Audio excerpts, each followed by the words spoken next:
There are several processes that you can use to get divorced. Mediation, collaborative, pro se, which means do it yourself. But the most common one that people think about is litigation. Now, litigation is the actual going back and forth to court to argue the points of your case. Before you litigate, and sometimes as you are going through through the litigation process, typically it starts with negotiation, and that's really what it is. Litigation and trial is the last resort. You want to try to avoid it, and sometimes it's not possible.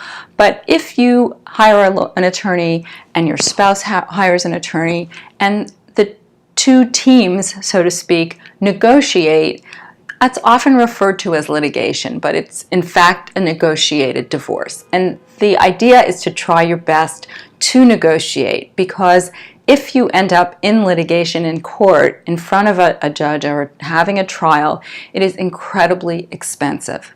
Each time you walk into the courtroom, you're paying your attorney, sometimes likely from the moment they leave their office, to the courtroom, to waiting for the judge. And when we have a date, often it's like, oh great, I have my date, now we're going to go and it's all going to be settled, and that rarely happens.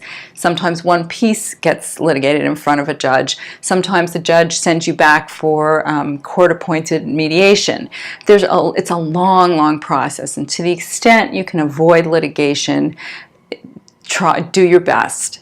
If you want a few more tips on how to think about your divorce process so that you don't end up in litigation if possible, please schedule a complimentary consultation at my website, thedivorcierge.com.